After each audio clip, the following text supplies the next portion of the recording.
Hi guys, welcome back to my new blog. ಎಲ್ಲರೂ ಹೇಗಿದ್ದೀರಾ? I hope ಎಲ್ಲರೂ ಚೆನ್ನಾಗಿದ್ದೀರಾ ಅಂತ ಅನ್ಕೋತೀನಿ. ನಾನು ಕೂಡ ತುಂಬ ಚೆನ್ನಾಗಿದ್ದೀನಿ. ಸೊ ಏನಪ್ಪ ವಿಷಯ ಅಂತಂದರೆ, ಇವತ್ತು ನನ್ನ ಮನೆಯವ್ರಿಗೆ ಪ್ರ್ಯಾಂಕ್ ಮಾಡೋಣ ಅಂತ ಅಂದ್ಕೊಂಡಿದ್ದೀನಿ.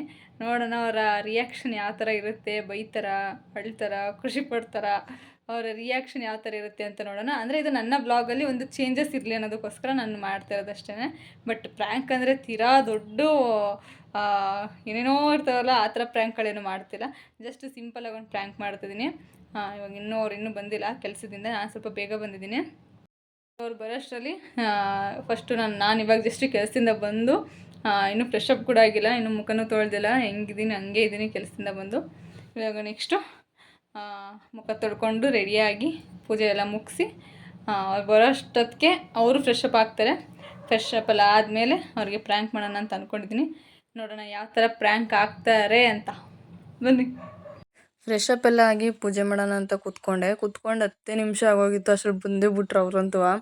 ಒಂದು ಕಡೆ ವೀಡಿಯೋ ಆನ್ ಆಗಿಡೋಣ ಅಂತ ಅಂದ್ಕೊಂಡ್ರೆ ಅವರು ಫೋನ್ ನೋಡ್ಬಿಟ್ರೆ ಅಲರ್ಟ್ ಆಗಿಬಿಡ್ತಾರೆ, ಗೊತ್ತಾಗೋಗುತ್ತೆ ವ್ಲಾಗ್ ಮಾಡ್ತಾಳೆ ಅಂತ. ಅದಕ್ಕೇ ಅವ್ರು ಬಂದು ಗಾಡಿ ಸೌಂಡ್ ಕೇಳಿದ ತಕ್ಷಣ ಫೋನ್ನ ಆಫ್ ಮಾಡಿಬಿಟ್ಟೆ. ಆದರೂ ಸ್ವಲ್ಪ ಬೇಗನೆ ಬಂದ್ಬಿಟ್ರು. ಅವ್ರಿಗೇನಾದ್ರು ಕೆಲಸ ಕೊಟ್ಟು ಫಸ್ಟು ಫೋನ್ ಅರೇಂಜ್ ಮಾಡಬೇಕು. ನಾನು ಯಾಕೆ ವಾಯ್ಸ್ ಕೊಡ್ತೀನಿ ಅಂದರೆ, ನಮ್ಮ ಮನೇಲಿ ನಾವಿಬ್ಬರೇ ಇರೋದ್ರಿಂದ ನಾನು ಲೈಟಾಗಿ ಮಾತಾಡಿದ್ರು ಕೇಳಿಸ್ಬಿಡುತ್ತೆ. ಯಾಕಂದರೆ ಇವತ್ತು ಟಿ ವಿ ಬೇರೆ ಹಾಕಿರಲಿಲ್ಲ ನಾನು. ಟಿ ವಿ ಹಾಕಿದ್ರೆ ನಾನು ಫೋನಲ್ಲಿ ಡೈರೆಕ್ಟಾಗಿ ವಾಯ್ಸಲ್ಲಿ ಮಾತಾಡೋದು ನಿಮಗೆ ಕೇಳಿಸಲ್ಲ. ಅದಕ್ಕೋಸ್ಕರ ಟಿ ವಿನೂ ಹಾಕಿರಲಿಲ್ಲ. ಅದಕ್ಕೆ ಸರಿಯಾಗಿ ಮಾತಾಡೋಕ್ಕೂ ಆಗೋಲ್ಲ. ಅವ್ರಿಗೆ ಡೈರೆಕ್ಟಾಗಿ ಕೇಳಿಸೇ ಬಿಡ್ತದೆ. ಯಾಕಂದ್ರೆ ಅವ್ರ ಕಿವಿ ಸ್ವಲ್ಪ ಶಾರ್ಪಾಗೇ ಐತೆ. ನನ್ನ ಮೆಲ್ಲಗೆ ಮಾತಾಡಿದ್ರು ಕೇಳಿಸ್ಕೊಬಿಡ್ತಾರೆ. ಅದಕ್ಕೋಸ್ಕರ ಹೆಂಗಾರು ಮಾಡಿ ವೀಡಿಯೋ ಮಾಡಬೇಕಂತ ಅಷ್ಟಕ್ಕೆ ಮಾತ್ರ ಎಫರ್ಟ್ ಆಗ್ತಾಯಿದೆ. ವಾಯ್ಸ್ ಸ್ಪೀಕರ್ ಕೊಟ್ಕೊಳ್ಳೋಣ ಅಂತ ಅಂದ್ಬಿಟ್ಟು. ನಮ್ಮ ಮನೆಯವ್ರು ಇರೋ ಹೈಟ್ಗೆ ನನ್ನ ಫೋನ್ ಎಲ್ಲಿ ಮಡಗಿದ್ರು ಕಾಣಿಸುತ್ತೆ. ನಮ್ಮ ಮನೇಲಂತ ಹೈಡಾಗಿರೋ ಜಾಗ ಯಾವುದೂ ಇಲ್ಲ ಅಡುಗೆ ಮನೇಲಿ. ಹಂಗೂ ಹಿಂಗೂ ಸ್ವಲ್ಪ ಟ್ರೈ ಮಾಡಿ ಹೆಂಗೋ ಅರೇಂಜ್ ಮಾಡ್ತಾಯಿದ್ದೀನಿ. ನನಗೆ ಒಂದು ಕಡೆ ಎಲ್ಲಿ ಫೋನ್ ಕಾಣಿಸುತ್ತೆ ಅನ್ನೋದೊಂದು ಭಯ ಅಷ್ಟೇ. ಯಾಕಂದರೆ ಫೋನ್ ಕಾಣಿಸ್ಬಿಟ್ರೆ ಇಷ್ಟು ಎಫರ್ಟ್ ಆಗ್ತಿರೋದೆಲ್ಲ ವೇಸ್ಟ್ ಆಗೋಗ್ತದೆ. ಆಮೇಲೆ ಬ್ಯಾಕ್ ಕ್ಯಾಮ್ರಾ ಇಟ್ಟರೆ ಚೆನ್ನಾಗಿ ಬರುತ್ತೋ ಇಲ್ವೋ ಅಂತ ಬೇರೆ. ಯಾಕಂದರೆ ವೀಡಿಯೋ ಸೆಟಪ್ ಮಾಡ್ಬೇಕಾದ್ರೆ ಎಲ್ಲಿ ಬಂದು ನೋಡ್ಬಿಡ್ತಾರೋ ಅಂತ ಅದೊಂದು ಕಡೆ ಟೆನ್ಷನ್ ನನಗೆ. ಅದಕ್ಕೆ ಹೆಂಗೋ ಮಾಡಿ ಫೋನ್ ಅರೇಂಜ್ ಮಾಡಿದೆ. ನನಗಂತೂ ನಿಜವಾಗ್ಲೂ ಭಯ ಆಯಿತು, ಎಲ್ಲಿ ಬೈದು ಬಿಡ್ತಾರೋ, ಎಲ್ಲಿ ಸೀರಿಯಸ್ಸಾಗಿ ಹೊಡೆದೇ ಬಿಡ್ತಾರೇನೋ ಅಂತ. ಅವ್ರಿಗೆ ಈ ಥರ ಎಲ್ಲ ಪ್ರ್ಯಾಂಕ್ ಇಷ್ಟ ಆಗಲ್ಲ. ಯಾಕಂತಂದರೆ ಇವಾಗ ರಿಯಲಾಗಿ ಹೆಂಗಾಗುತ್ತೆ ಅಂದರೆ, ನಾವೇನಾದ್ರು ಪ್ರ್ಯಾಂಕ್ ಅಂತ ಮಾಡೋಕ್ಕೋಗಿ ಇವಾಗ ತಮಾಷೆಗೆ ಮಾಡ್ತೀನಿ, ನಾಳೆ ದಿನ ಅದೇ ಸೀರಿಯಸ್ ಆಗ್ಬಿಟ್ಟಾಗ ನಾನು ಕೂಗಿದ್ರು ಬರದೇ ಹೋದರೆ ಏನು ಮಾಡೋದು ಅಂತ ಟೆನ್ಷನ್ ಅಷ್ಟೇ. ಬಟ್ ಅದು ನಿಜ ಆಗದೇ ಇದ್ದರೆ ಸಾಕಪ್ಪ. ಅವ್ರು ನನ್ನ ವಿಷಯದಲ್ಲಿ ಎಷ್ಟೇ ಸಲ ನಾನು ಕೇರ್ಲೆಸ್ ಮಾಡಿದ್ರು ಅವ್ರು ಅದನ್ನ ಸೀರಿಯಸ್ ಆಗೇ ತಗೋತಾರೆ ಅನ್ನೋ ನಂಬಿಕೆ ಮೇಲೆ ನಾನು ಪ್ರ್ಯಾಂಕ್ ಮಾಡ್ತಾ ಇರೋದು. ಈ ಸಲ ಪ್ರ್ಯಾಂಕ್ ಮಾಡಿದೆ ಅಂದ್ಬಿಟ್ಟು ನೆಕ್ಸ್ಟ್ ಸಲನೂ ಪ್ರ್ಯಾಂಕ್ ಮಾಡಿದೆ ಅಂದ್ಬಿಟ್ಟು ಅವ್ರು ಸುಮ್ಮನೆ ಇರಲ್ಲ. ಅವ್ರು ಇವಾಗ ವಾಷಿಂಗ್ ಮಿಷಿನ್ಗೆ ಬಟ್ಟೆ ಹಾಕ್ತಾಯಿದ್ರು. ಅದಕ್ಕೆ ಅದ್ರ ಪ್ರಕಾರ ಸೌಂಡ್ ಜಾಸ್ತಿ ಇರಲಿ ಅಂದ್ಬಿಟ್ಟು ಸೌಂಡ್ ಕೊಟ್ಬಿಡ. ಅಂದರೆ ಮಾಮೂಲಿ ಮಿಷಿನ್ದು ಸೌಂಡ್ ಇರುತ್ತಲ್ಲ, ಅದಕ್ಕೇ ಮ್ಯಾನೇಜ್ ಆಗುತ್ತೆ ಅಂದ್ಬಿಟ್ಟು ಸ್ವಲ್ಪ ಕೊಡೋಣ ಅಂತ ಟ್ರೈ ಮಾಡಿದೆ. ಬಟ್ ಆಗಲಿಲ್ಲ. ಈರುಳ್ಳಿ ಕಟ್ ಮಾಡೋ ಟೈಪಲ್ಲಿ ನಮ್ಮನೆ ಒಂದು ಲಾಸ್ಟ್ ಟೈಮು ಕುಂಕುಮ ತಂದಿದ್ದೆ. ಬಟ್ ಅದು ಯಾಕೋ ಕೈಗೆ ಜಾಸ್ತಿ ಅಂಟ್ಕೋತಾ ಇತ್ತು. ಅದಕ್ಕೆ ಸೈಡ್ಗೆ ಎತ್ತು ಮಾಡಿಬಿಟ್ಟಿದ್ದೆ ಅದನ್ನ, ಏನು ಯೂಸ್ ಮಾಡ್ದಂಗೆ. ಇವಾಗ ಅದನ್ನೇ ಬ್ಲಡ್ ಥರ ಕಾಣಿಸುತ್ತೆ ಅಂತ ಅಂದ್ಬಿಟ್ಟು ಕೈ ಕುಯ್ಕೊಂಡೆ ಅಂತ ಪ್ರ್ಯಾಂಕ್ ಮಾಡೋಣ ಅಂತ ಅಂದ್ಕೊಂಡಿದ್ದೀನಿ. ನೋಡೋಣ ಯಾವ ಥರ ಪ್ರ್ಯಾಂಕ್ ಆಗ್ತಾರೆ ಅಂತ.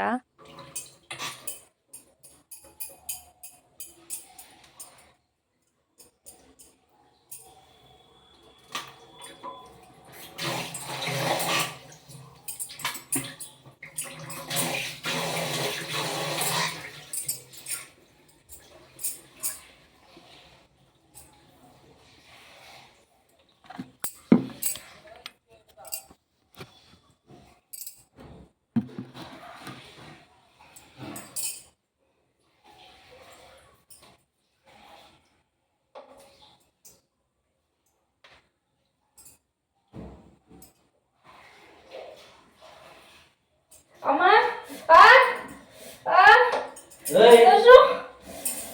ಎಲ್ಲ ಎಲ್ಲೇ ಎಲ್ಲೇ ಕೈ ತೋರ್ಸೆ.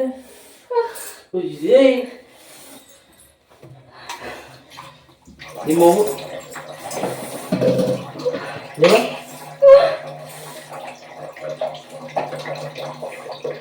ಎಲ್ಲಿ ಎಲ್ಲಿ ಎಲ್ಲಿ ಹೋಗಿದೆ?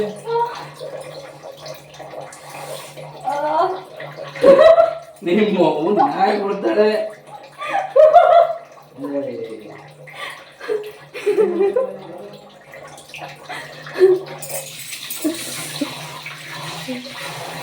ನಿಜವಾಗ್ಲೂ ಬೈತಾರೆ ಅಂತ ಅನ್ಕೊಂಡಿದ್ದೆ.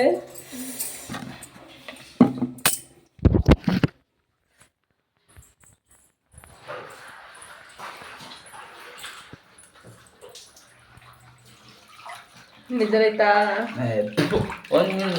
ನನಗೂ ಗೀತೆ ಬಿಯಾ ನಿಜ ಸೀರಿಯಸ್ ಆಗಿ ತಗೊಂಡ ಇಲ್ಲ ಮತ್ತೆ ದರ್ಶು ಪ್ರ್ಯಾಂಕ್ ಮಾಡಿದ್ದೀನಿ. ದರ್ಶು ಪ್ರ್ಯಾಂಕ್ ಆಗೋರೆ. ಎಷ್ಟೋ ದಿನದಿಂದ ಅನ್ಕೋತಿದ್ದೆ ಇವ್ರನ್ನ ಪ್ರ್ಯಾಂಕ್ ಮಾಡಬೇಕು ಅಂತ. ಸೊ ಫೈನಲಿ ಪ್ರ್ಯಾಂಕ್ ಮಾಡಿದೆ. ನಾನು ನಿಜವಾಗ್ಲೂ ಬೈತಾರೆ ಅಂತ ಅಂದ್ಕೊಂಡಿದ್ದೆ, ಜಾಸ್ತಿ ಬೈತಾರೆ ಅಂತ ಅಂದ್ಕೊಂಡಿದ್ದೆ. ಬಟ್ ಜಾಸ್ತಿ ಏನು ಬೈಲಿಲ್ಲ, ಅದೊಂದು ಖುಷಿ. ಜಾಸ್ತಿ ಏನು ಬೈದೇ ಇರೋದು. ಬಟ್ ಇಷ್ಟೊಂದು ಕೇರ್ ತೋರಿಸಿದ್ರಲ್ಲ ಸಾಕಷ್ಟೇ. ಸೊ ಬನ್ನಿ ಬ್ಲಾಗ್ನ ಕಂಟಿನ್ಯೂ ಮಾಡೋಣ. ಸೊ ಈ ಬ್ಲಾಗ್ನ ಅಕ್ಕ ಏನಾರು ನೋಡಿದ್ರೆ ದಯವಿಟ್ಟು ಬೈಕಬೇಡಿ, ನಿಮ್ಮ ತಮ್ಮನ್ನ ಇಷ್ಟೊಂದು ಅಯ್ಯೋ ಅನ್ನಿಸ್ತೆ ಅಂತ.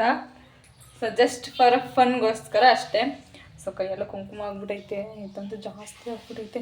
ನಿಜವಾದ ಬ್ಲಡ್ ಕಂಡಂಗೆ ಕಾಣಿಸ್ತೈತಿದ್ವು. ಅವ್ರು ಅದಕ್ಕೆ ಅಷ್ಟೊಂದು ಸೀರಿಯಸ್ ಆಗಿ ತಗೋಬಿಟ್ರು. ಸಿಗ್ತೀನಿ 5 ನಿಮಿಷ ಆದಮೇಲೆ. ನಿಜವಾಗ್ಲೂ ಜಾಸ್ತಿ ಬೈತಾರೆ ಅಂತ ಅಂದ್ಕೊಂಡಿದ್ದೆ, ಬಟ್ ಜಾಸ್ತಿ ಏನು ಬೈಲಿಲ್ಲ. ಆಮೇಲೆ ಕೆಟ್ಟ ಮಾತೇನಾದ್ರು ಬೈದ್ಬಿಡ್ತಾರೇನೋ ಅಂತ ಅಂದ್ಕೊಂಡಿದ್ದೆ. ಬಟ್ ಇದು ಮಾಡ್ಕೊಂಡಿದ್ದೆ, ಇಷ್ಟು ಬೈದಿರೋದೇ ಹೆಚ್ಚು. ಅದೇ ಬೇರೆ ಆ ಥರನೂ ಬೈದಿಲ್ಲ. ನೆಕ್ಸ್ಟ್ ಇವಾಗ ನಮ್ಮ ಮನೆಯವರು ನಾನೇ ಅಡುಗೆ ಮಾಡಿ ಬೇಜಾರಾಗ್ತಿಲ್ಲ ಅಂದ್ಬಿಟ್ಟು ಅವ್ರ ಕೈಲಿ ಅಡುಗೆ ಮಾಡಿಸ್ಕೊಳ್ಳೋಣ ಅಂತ ಅಂದ್ಬಿಟ್ಟು ರೈಸ್ ಮಾಡೋಕ್ಕೆ ಇಟ್ಟಿದ್ದೆ. ಜೊತೆಗೆ ತರಕಾರಿ ಎಲ್ಲ ಹೆಚ್ಚಿಟ್ಟು ಅವ್ರು ಒಂದು ರೆಸಿಪಿ ಮಾಡ್ತಾರೆ. ಟೊಮೊಟೊ ಗೊಜ್ಜು ಥರ ಮಾಡಿ ಮೊಟ್ಟೆನ ಬಾಯ್ಲ್ ಮಾಡಿ ಅದಕ್ಕೆ ಮಿಕ್ಸ್ ಮಾಡಿಕೊಡ್ತಾರೆ. ನಿಜವಾಗ್ಲೂ ಸಖತ್ತಾಗಿರ್ತದೆ. ನಾನು ಇದಾಗಲೇ 3ನೇ ಸಲ ಮಾಡಿಸ್ಕೊಟ್ಟು ತಿಂತಿರೋದವ್ರ ಹತ್ರ. ಅವರೇ ಮಾಡಿರೋ ರೆಸಿಪಿ ಫಸ್ಟ್ ಟೈಮ್. ಅದನ್ನ ನಾನು ಯಾವುದು ಟ್ರೈ ಮಾಡಿಲ್ಲ. ಅದಕ್ಕೆ ಅವ್ರು ಮಾಡೋ ರೆಸಿಪಿ ಅವ್ರ ಕೈಯಾರೆ ತಿನ್ನಬೇಕು ಅಂತಲೇ ಅವ್ರ ಹತ್ರನೇ ಮಾಡಿಸ್ಕೊತೀನಿ. ಯಾಕಂತಂದರೆ ನಾನು ಮಾಡೋದು ನಾನೇ ತಿಂದು ತಿಂದು ಬೇಜಾರಾಗೋಗಿರುತ್ತೆ. ನಂಗೆ ಎಷ್ಟೊತ್ಕಾರು ಯಾರಾದರೂ ಮಾಡಿಕೊಟ್ರೆ ಸಾಕಪ್ಪ ಅಂತ ಅನ್ನಿಸ್ತಾ ಇರುತ್ತೆ. ಅದಕ್ಕೆ ಈ ಥರ ಟೈಮ್ ಸಿಗ್ತಾಗೆಲ್ಲ ನನಗೆ ನನ್ನ ಅಡುಗೆ ಬೇಜಾರಾದಾಗೆಲ್ಲ ಅವ್ರ ಹತ್ರ ಮಾಡಿಸ್ಕೊಂಡು ತಿಂತಾ ಇರ್ತೀನಿ. ಅದಕ್ಕೆ ಇವಾಗ ರೈಸ್ ಮಾಡಿ ಕೊಟ್ಬಿಡ್ತೀನಿ, ಮಿಕ್ಕಿದ್ದು ಅವರೇ ಮಾಡ್ಕೋತಾರೆ. ಯಾಕಂತಂದ್ರೆ ನಾನು ಜಾಸ್ತಿ ಕುಕ್ಕರ್ನ ಬಳಸೋಕೆ ಹೋಗಲ್ಲ ಇತ್ತೀಚೆಗೆ. ನನಗೆ ನಿಜವಾಗ್ಲೂ ಕುಕ್ಕರ್ ಕಂಡ್ರೆ ಸಿಕ್ಕಾಪಟ್ಟೆ ಭಯ. ಈ ವಿಡಿಯೋಗಳೆಲ್ಲ ನೋಡ್ಬೇಕಾದ್ರೆ ಬ್ಲಾಸ್ಟ್ ಆಗೋದು ಅದು ಇದು ಏನೇನೋ ಬರ್ತಾ ಇರುತ್ತೆ. ಬಟ್ ನನಗೆ ಅದಕ್ಕೆ ಕುಕ್ಕರ್ ಕಂಡ್ರೆ ಭಯ ಆಗುತ್ತೆ. ಅದಕ್ಕೆ ನಾವಿಬ್ಬರೇ ಇರೋದ್ರಿಂದ ಒಲೆಲೇ ನಾನು ಅಡುಗೆ ಮಾಡ್ಕೊಬಿಡ್ತೀನಿ.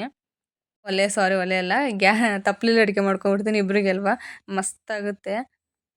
ಸೊ ಈ ವ್ಲಾಗ್ನ ಇಲ್ಲಿಗೆ ಎಂಡ್ ಮಾಡ್ತಾ ಇದ್ದೀನಿ.